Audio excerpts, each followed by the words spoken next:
So several times people ask me this question, what has been the driving force?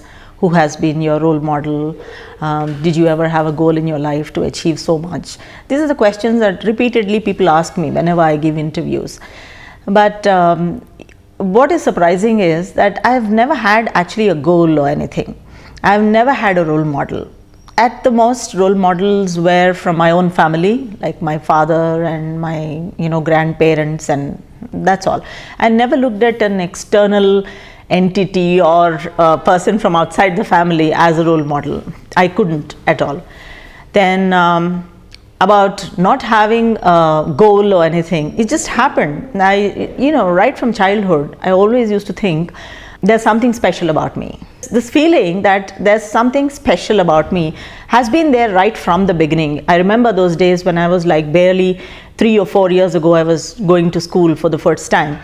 I always did things differently, never followed what others were doing. When others were sitting, I used to stand. When others were just keeping quiet, I would sing or I would write. And so I did everything differently. So I thought there's something kuch alag hai, maybe I have something special in me and that kind of a thing. So then I started increasingly analyzing that special thing, and then it started taking me to different places. I've had several ups and downs, several setbacks actually, because any person who's experimental will always have setbacks. So I've had those, but strangely, even now, it's helping me. So I come from a very traditional family. My father was an IAS officer, and he is one person unlike other IAS officers who would show off and go in government cars. And my father was a very down-to-earth, simple, brilliant man. I mean, he had several gold medals in mathematics, international criminal law. He was teaching law when he got selected for IAS. So my father was a self-made man, extraordinary, brilliant poet, and he had a flair. V. Narayan Rao, Vanakuru Narayan Rao. He was a 1956 batch IAS officer. And so my father always believed that nothing came to him easy. And he thought maybe that's what made him, special. So he also ensured that we never had anything easy. He would send us to government schools, and we never had the privilege of traveling in a government car. So we never traveled in a government car. We used to always either walk to school or maybe take a bus to school. So he put us in a government school, Telugu medium school, and we would travel to the school with my servant maids' kids. We'd hold hands and walk, and so that was the company we had. Normally, see today, traditionally, people think that you keep good company, then you come up in life. But look at the company we had. We had those people from very low economic background. But somehow, I thought my father was thinking right at that time. He just deprived us of the worldly pleasures, and we started identifying with people who never had anything. And that's why all of us in my family chose those professions and careers that are helping people today. So whatever we do now today, if I have to influence Government of India's policy, I would always look at how does it help the larger community, the poorest of the poor. So always it's each one of us in my family, 4 of us, are always doing something valuable for the society, and I think that's because of my father's upbringing. When we were very young, my father put me in this government school called Rajbhavan. So it was the only government school very close to where we were living. We were living in Ramanzal Colony government quarters, and we would walk to school. And today, to see the transformation of that school, it's just unthinkable. But I can also tell you that a lot of people who studied there came up very well. In fact, it's my brother. I mean, my brother also is a senior IAS officer now. He is additional chief secretary. All of us went to that school, and we came out. Then my grandfather, who was very highly educated, brilliant doctor who got his postgraduate degrees from all over the world, was a psychiatrist. He came and had a fight with my father, and he said, look, you are a very well achieved IAS officer, and all your neighbors have put their children in convent schools, and your girls or boys are going to these stupid local school. So he had a big fight, and so my father said, okay, you want to pull them out, then it's up to you, but I have achieved that. They saw the, the barest, the lowest low of everything. So each one of us shifted out. That was in high school. So I went to a convent and my brother went to Little Flower High School. And from there we had to go to higher education. Then I chose BPC because I had this natural flair for biology, anything to do with biology and stuff like that. So I would buy books, like when I was in 7th grade I would buy books for 8th grade and study well ahead in time. I don't know why, this is quest to pick up stuff. And I remember those days, middle of the night, my mother used to scold, are you still awake? And I would go back to sleep. So the thirst was like that. We used to enjoy so much. Then when I joined my 11th and 12th intermediate with BPC, and my father at that time, he passed away. But my father was unwell for a very long time. At a very young age, he had kidney failure. So for almost 10 years, what we remember of our childhood is just taking my father to the doctor, giving him insulin injections. So we never had the typical childhood thing that everybody enjoys, goes, plays. No, it was very trying for us. He passed away, and then so the choice of whether to get into medicine or whatever was also very difficult, because I secured a seat in medicine, but I didn't join because my father used to tell that it's so strenuous for Karuna, let her not study. People ask, what is strenuous about it? I'll tell you why strenuous, because when I was 14 years old, I had a surgery, and during the surgery, I had a cardiac arrest. So my heart stopped totally, I was declared dead. And by some miracle, I was brought back to life. And the doctors categorically told my father, you should not stress her heart. She is very vulnerable, don't stress her heart. So my father always believed that this girl has to be brought up very, softly and gently, and let her not go through any difficulties in life. So that was his perception. So he told me, don't join medicine. Medicine is very taxing. So I let go of the thing, and then so I chose genetics. By then my father passed away. I studied genetics, and genetics was again amazing. I mean, I just get books from all over the world, study those, human genetics, animal genetics, and, eugenics, like, how you actually play around with human genes to create the epitome of perfectness, So I think it's God's blessing. Anything I studied, I used to enjoy. So I was studying that. Then after I finished my graduation, again, there's this confusion of, what should you do? Then I chose biochemistry. At that time, there was no specialization beyond that. So went to Bangalore University. Bangalore University was like, it was a regular kind of university. Then it changed me completely. At that time, my cousins were studying in IIM Bangalore. And then I would meet them in the evenings, and we would talk about,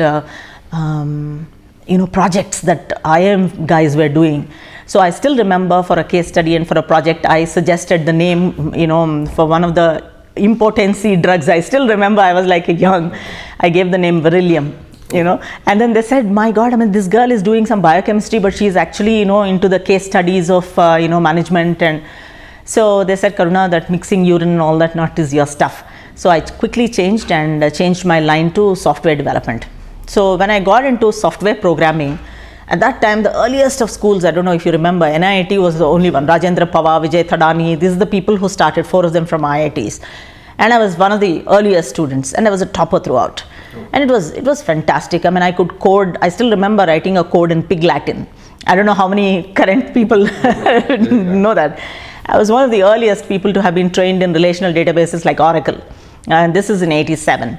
Then I started getting jobs everywhere. So my first offer came from TCS. That time only TCS was there, CMC was there, and that's it. So I got into TCS for a very short while, then quickly left, then did a project work with Sonata Software. I had to come back to Hyderabad. My mother was a widow, she was living alone here, so I came here. And then I started teaching at NIT Hyderabad. So I was again one of the youngest faculties, and I was given the senior most batches of, So I taught for just a while, very short while. And then I wanted to get into the deeper aspects of working in a better environment, so I quit.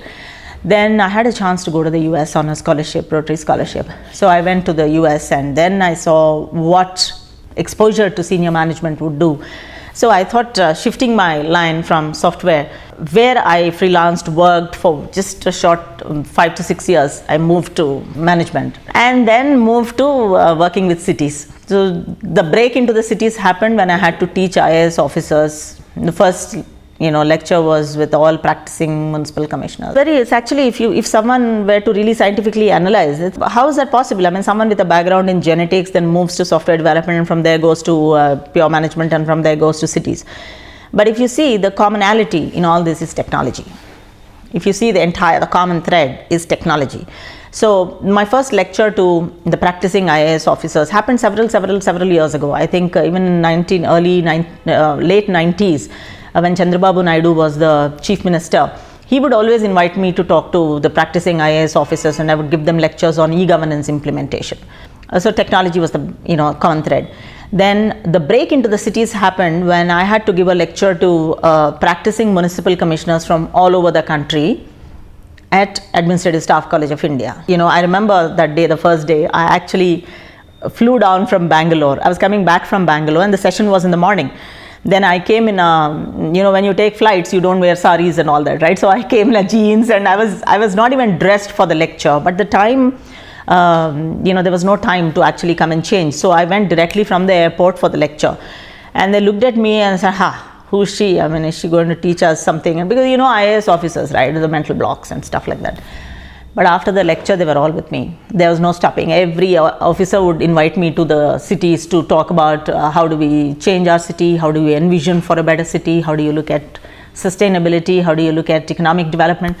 So, one lecture, and then after that, everybody is like, when I started working with the cities back in 2000. From then, we came out with very innovative practices. Like cities at that time were run in a very haphazard fashion and all that. So when governments say that you have to create a partnership between the government and the private sector and the citizens, they never had a protocol, a framework. How do we do that? They had no clue. So people like us gave the entire framework, and we made them go and seek partnership, seek funding, seek collaborative efforts, into this whole frame of governance. So success stories are plenty. If I remember, we deployed the first ever ERP in the utility, Hyderabad water utility, in 2006. Then we had the first ever city development plan of Hyderabad in 2004, and sectoral investment plans have been made by us.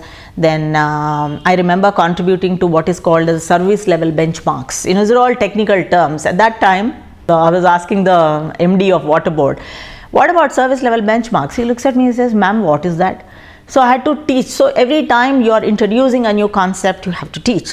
So if you look at the latest protocols that the government is following in terms of service level benchmarks, you can attribute that to people like me, and me especially, for partnership frameworks. For instance, I came out with something called corporates for cities. So cities, city governments working with the corporate sector in a very systematic, predictable, with metrics attached to it, is my thinking. Then in 2007, we came out with Citizens for City, which has been recognized now as a national best practice 10 years later. So we developed the first ever protocol on predictive policing. Now, what is predictive policing? Typically, policing is what? I mean, something goes wrong and then you go, catch the thief, right? But predictive policing is about how do you predict crime? So for which you need to crunch huge amount of data, and where do you get the data from? So sourcing the data, crunching the data, making sense out of that, and then presenting it as a preventive protocol was thought by us years ago. Now that is being implemented by our Hyderabad police. So their success story is not here, it's everywhere, different parts of the world. So even when Philippines government has taken my help in coming out with their brand new city, how do we build a city ground up? What all do we need? So they're taking my help. Then Singapore government invites me for discussions and brainstorming sessions on how to put sustainability. Singapore is the most sustainable city state, right?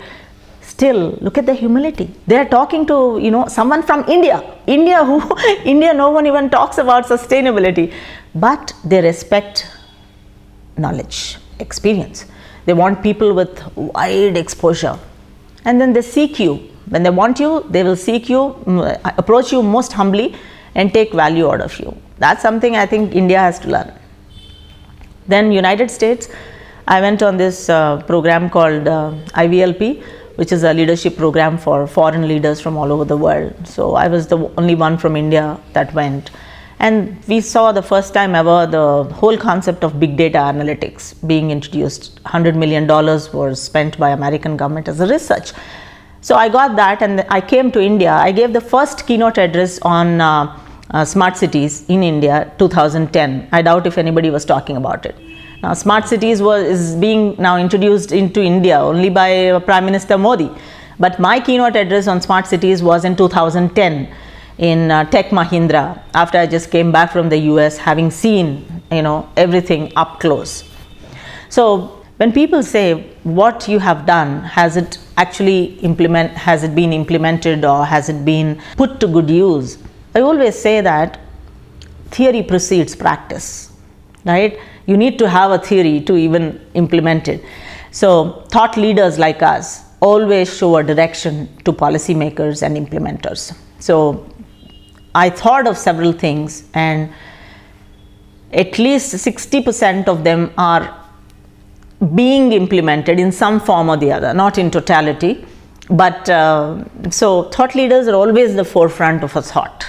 So you think of something, you convey it to the policymakers, and then they rehash it, dilute it, but in some way take it to the next level. So the idea of a smart city has definitely caught the imagination of the world, right? So every country wants to have smart cities. So there's been a desire to build those smart cities around the world, and I think India also succumbed to that fascination, and our Prime Minister announced the 100 Smart Cities mission. But the most important thing about smart cities is, first, we should have demystified the concept of a smart city, because for a country like India, when you look at the cities are in shambles. I mean, the infrastructure is crumbling, and there's enormous amount of lack of predictability in a city. So for such a country, smart cities are they necessary? I mean, this is a question that everybody asks. And for that reason, we as a country should have gone out to the world, to our own citizens, and should have told categorically that a smart city is nothing but a city that is highly efficient, a city that gives highest quality of life to a citizen. We are not going to go whole hog into the technology part. We want to give you quality of life. And they should have also demystified how they're going to achieve this. One is by engaging everybody's cooperation and looking at basic infrastructure, like putting the citizen at the center, like how companies do. In companies, they say that the customer is the raison d'être. What is raison d'être? It's reason for existence. If there is no customer, there's no company. So if there is no citizen, there is no city. So we should put the citizen right at the center and give him the infrastructure that is required for him, and give the services that is required for him. So that is a simple definition. And why smart then? People ask, why smart?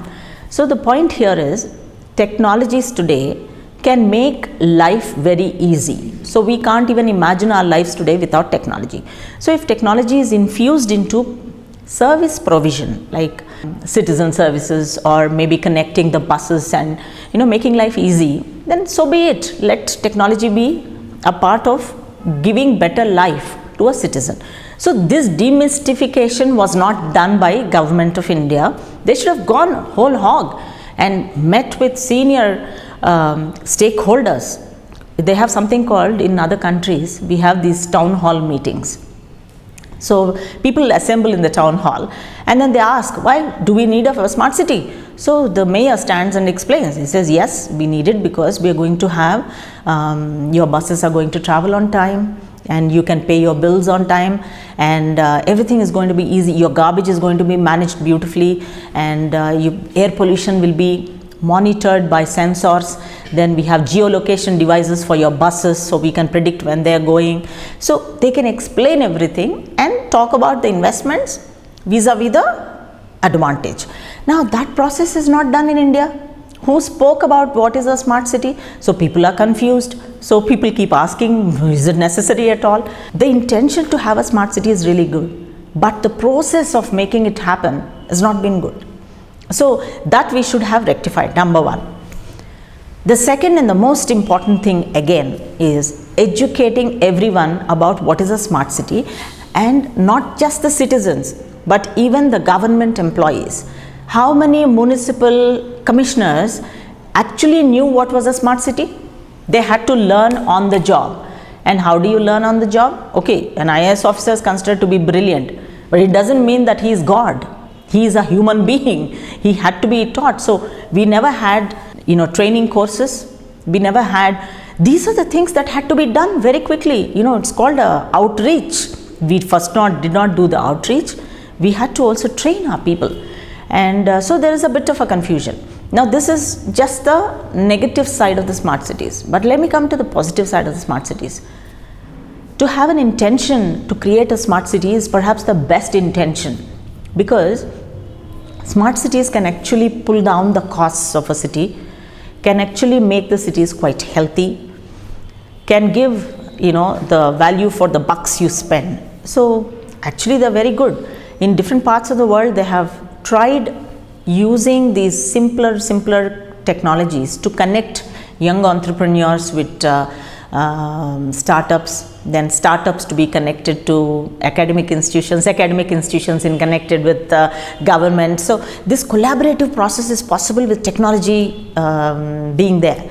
But so in India, we still have to do that. We have very high educational institutions, very eminent people also working in them. But the collaborative process of what we call is the triple helix. We say triple helix is the government works with the private sector works with the academic institutions, and then all of them together bring up this ecosystem, startup ecosystem. Now all that is used again using technology. If you go to Canada Technology Triangle, there's a brilliant partnership that you can see. That is why Mars Discovery District, which we are now comparing our T-Hub with, has been born there.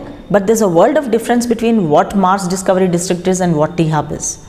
So that's because we never had these partnerships. We just created a T-Hub. So what I'm saying is, other countries have had the process in place before they infused technology. So we infused technology first without actually having a process in place.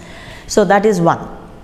The second thing is also about procurement.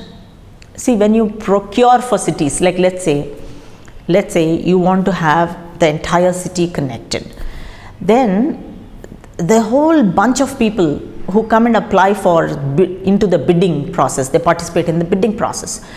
But if you see in India, you have only the huge big companies, Cisco and IBM, they'll participate. But what about a local entrepreneur? What about these agile young entrepreneurs that India has? They have better solutions. But our procurement doesn't factor in these people who can actually come and participate in the large bidding processes. In other countries, they have a mandatory 25% to be allotted to the local entrepreneurs. So we wanted to bring that change and never took place. So these are the tweaks that we should bring into the smart cities so that everybody is kept happy. If Hyderabad has 100 entrepreneurs who are into smart grids and waste management, don't you think they'll be very happy to participate in a bidding process, and they're actually going out and telling everyone, we are participating in this. So that is one. So this is a second kind of advantage we have, which we have not used. Coming to the third and the most important thing is, nowhere in the world there is a perfect smart city. Yes, exactly. Please. Nowhere. So when you want to really blame India and said, there's no smart city, we can't build a smart city. Now I'm turning around and asking people, now show me one perfect 100% smart city. There exists none. I can say they are all in a spectrum of very low evolution of technology, of being smart, to gradually a higher level of perfection. So along the spectrum are these cities trying to learn to become smart. And so India is like, let's say we are at the lowest end. But you know what advantage we have? See the beauty of India. That's why nobody understands this, and that's why we become very shy when people ask us this question. You know, can India? I get bombarded when I travel all over the world to give keynote speeches and all that. First they pounce on me. They say, you think India can build a smart city? And they're sarcastic about it. So I stopped them. I said, now before you talk about India, let me explain what is India. See, when did we think of smart cities? We thought of smart cities when we are just 30% urbanized, whereas other countries and other cities thought of creating smart cities when they're 80 to 90% urbanized. So they lost this chance. We are like babies learning, right? So obviously, so I am like an infant, and then I am aspiring to get into the higher, like maybe work with artificial intelligence. Others have reached at 70 years, they are learning artificial intelligence. So don't we think we have an advantage? India has an advantage. The second and the most brilliant advantage that we have is we started thinking of smart cities much later. All of them jumped into it. When smart cities was proposed, everybody jumped into it. And when they jumped into it, what happens? The vendor becomes the king. So the technology vendor who comes and says, sir, this is what I have. So they had no option but to take any technology that came their way. They started implementing, started facing problems. As they went on implementing, they started facing problems. It took 10 years for them to get a perfect solution. All the other cities were paying money for that. What happened to India? 10 years we didn't bother. Suddenly we said we want to get into smart cities. By then all the solutions are perfected. All the solutions are ready for taking. We have ready-made solutions now. The third advantage we have, pricing. 10 years ago, prices were that high. You know, every technology vendor was was pricing it that high. Now 10 years now later, it was all tested, tried, now everything's come to the unit cost has come down. Everything. So India has the price advantage. Then another beautiful advantage India has is all those people, when they tried, like take Barcelona, take Rio de Janeiro, take London, take New York, take even Tokyo, all these cities had vendors who were working in isolation. One day Cisco will come, one day an IBM will come, one SI will come, you know, they'll all talk about it. They experimented, finally decided, Baba, it won't work unless there is an SI, a system integrator, we will not work. And the learning took them 10 years. Now for India, directly we are going for system integrators. So that's it. So consortium kind of working is readily available for India now.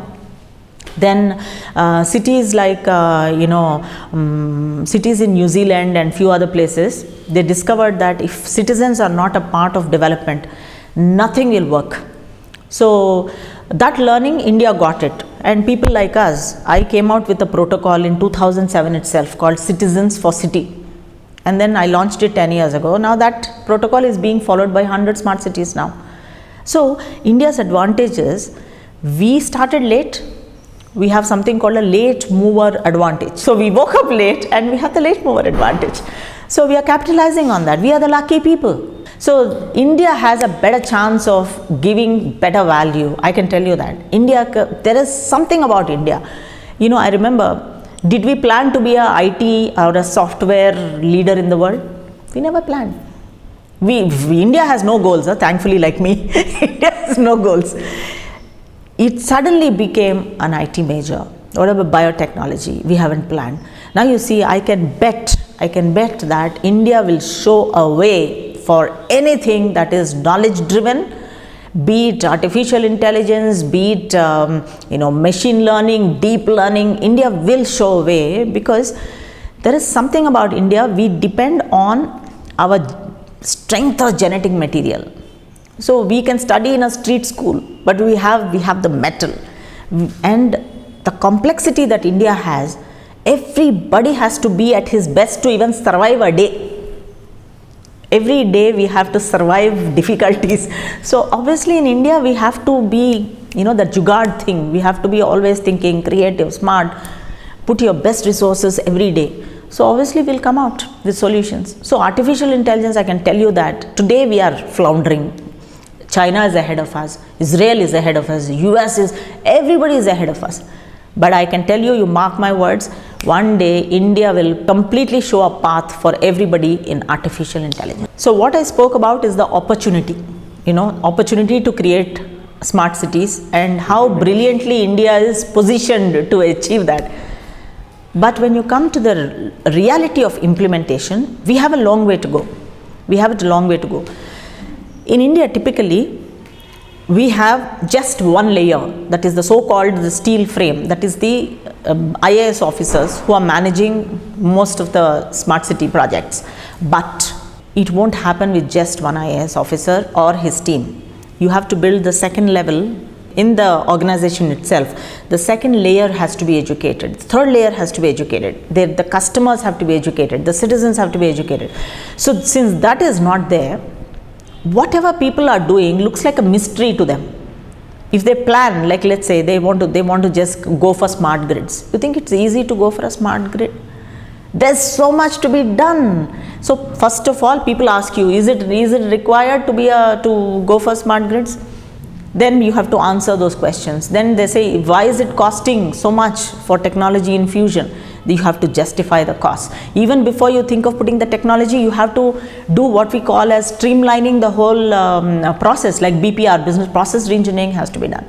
So this preparatory process is not being done properly in India, and that happens only with proper education, training, constant outreach. You have to be in touch with people. So implementation has been a problem right now because nobody knows.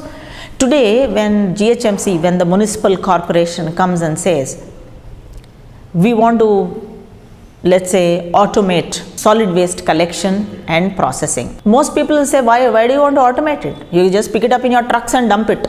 That's what they say, right?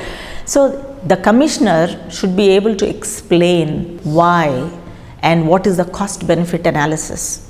If I put this much of technology, today we will not save much. 5 years later we'll save much, and more importantly, you will have a clean environment because we are not taking the this garbage and putting it in Jawahar Nagar and then killing the entire city with the smell and unhygienic air.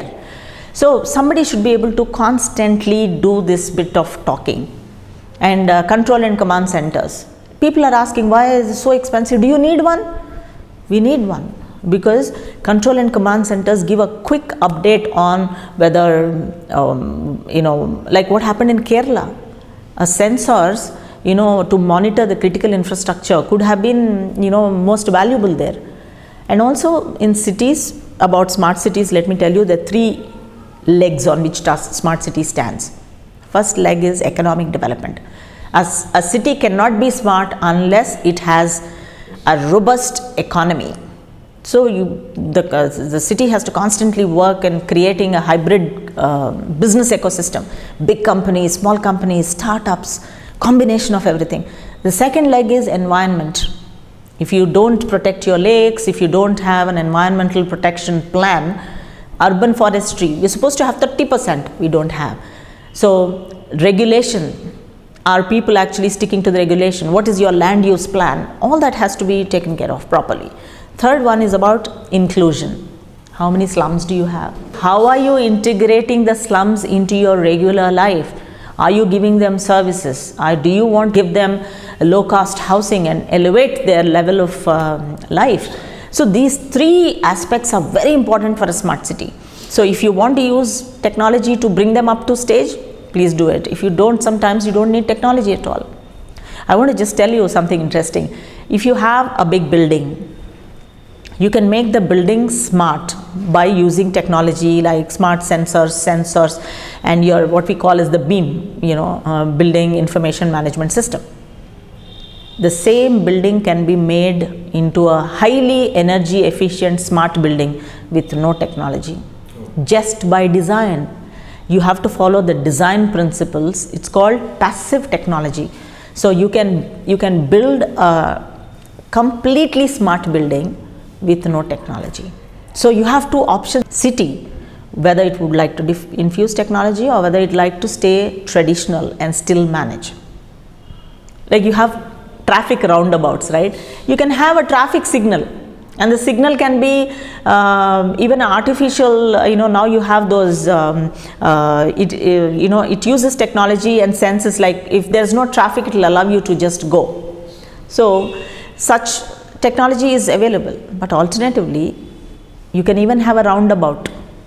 A roundabout is where you can actually eliminate the technology and still maintain the traffic very well. So there's so much that can be done. But in conclusion, I'd like to say smart cities are very, very important for India, for the simple reason that India is just 30% urbanized, and from the 30% urbanization, the cities are contributing almost 70% of gross domestic product. So cities are the money bags of the nation, and when you bring predictability into these cities, they will not only become the gross domestic product contributors, but highest quality of life can be given. They can be healthy cities. People can live much longer. You know that India's now longevity has gone up. It's gone up exponentially. It's amazing how that's because our quality of life has gone up. Now with our Prime Minister talking about health, health insurance and the new scheme, I think everything is just going to be fine. We have to just get our act right, train our people well, have more clarity on what is a smart city, and then go systematically and stand tall in the international audiences, try to pull you down. So I'll tell you how I grew up.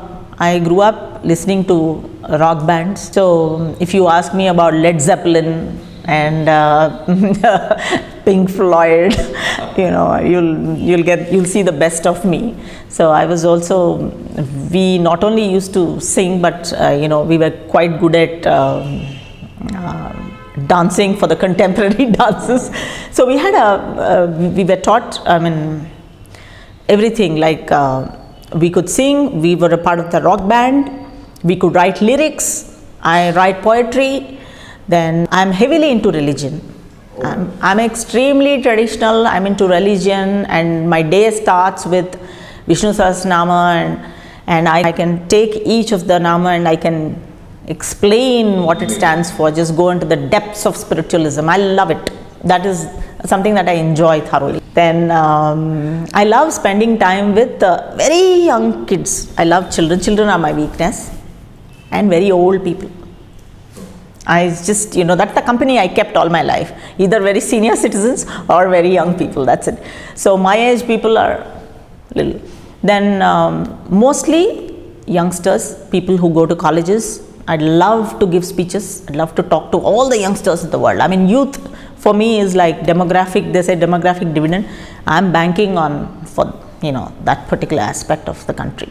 I want youngsters to understand the potential offered by the smart cities. Huge amount of potential for entrepreneurship, for starting companies that give services, for capitalizing on the readiness of the environment. So our Prime Minister created an environment infusing money and everything. So I think the youngsters should thoroughly study what is a smart city and think of opportunities, because today we have collaborative platforms. There are people all over the world wanting to work in India. So you can be a transaction advisory, get those people to come work with you. There are so many opportunities. They just have to apply themselves, study the domain properly, and then get into jobs or become entrepreneurs. I'm for entrepreneurs.